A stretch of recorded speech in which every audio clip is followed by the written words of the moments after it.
All right, brewery owners, let's talk. We're going to get into what is probably your single biggest expense, your payroll. Seriously, figuring this out is one of the most powerful things you can do for the health of your business. And the stakes are incredibly high.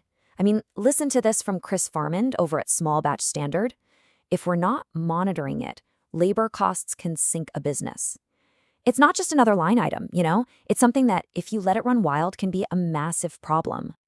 So I want you to just take a second and think about your own spot. Is your payroll an asset? Is it driving great service, awesome beer, and real growth? Or does it feel more like an anchor, just kind of weighing you down and keeping you from where you want to go? The thing about labor cost is it's tricky. It often acts like this silent margin killer. It's not some big dramatic event like a glycol chiller going down. Nope. It's more like a slow, quiet creep that just eats away at your profits, sometimes before you even notice what's happening. Yeah, this chart probably looks pretty familiar, right? For most of us, labor isn't just an expense, it is the expense. It usually dwarfs what we spend on ingredients and sometimes even rent. And because it's the biggest piece of the pie, it's also your single biggest opportunity to make things better. So, do any of these sound familiar?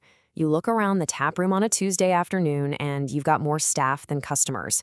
Your revenue's been flat for a while, but that payroll number just seems to get heavier every 2 weeks. You're mostly just scheduling based on gut feelings, because, hey, there are a million other fires to put out. We have all been there. Okay, so how do you get a handle on it? You've got to move away from those gut feelings and get into the hard data. The very first step in turning that payroll anchor into an asset is really, truly knowing your numbers. And a huge part of that is this idea called benchmarking. Now, don't let the business jargon throw you off. All this means is taking the financial vital signs of your brewery and just comparing them to what's typical in the industry. Think of it like a checkup that shows you exactly where you're healthy and, more importantly, where you've got room to get stronger. Now, this data from Small Batch Standard, this is gold. Just look at taproom labor for a second. The industry average is 17% of revenue, but a healthy brewery is down in the 8 to 12% range.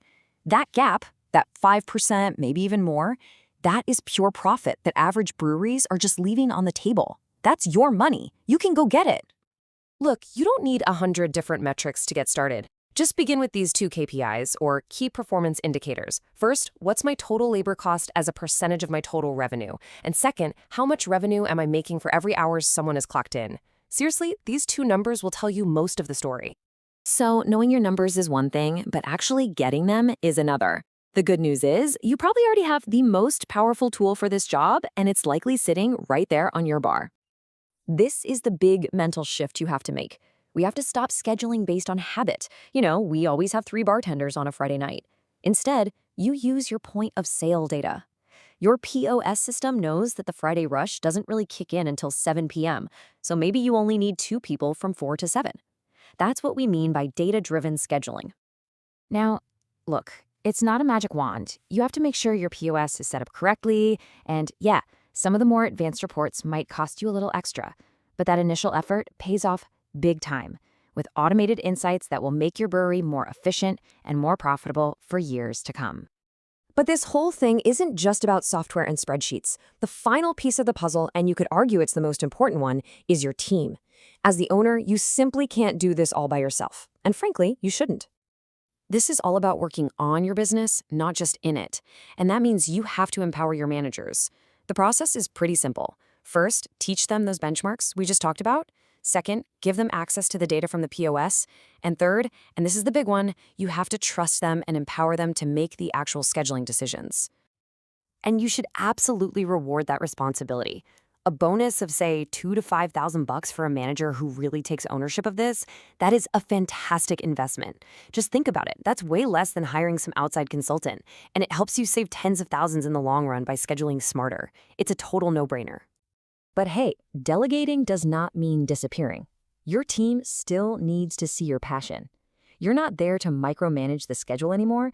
You're there to reinforce the culture and lead by example. Your presence sets the tone for the entire operation. So when you start to combine these strategies, you know your numbers, you're using your tools, and you're empowering your people, you don't just cut an expense, you actually build a leaner, stronger, and way more resilient business that's ready for whatever comes next. And remember, there's no need to panic and make some huge, drastic changes overnight. This is all about small, incremental adjustments. A little tweak to the schedule here, a bit of cross-training for the staff there.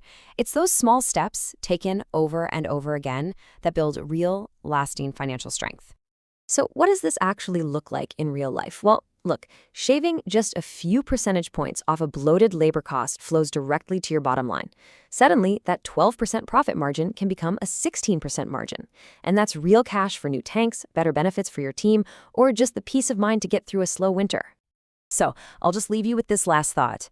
You would never, ever dream of brewing a beer without a precise, carefully thought out recipe.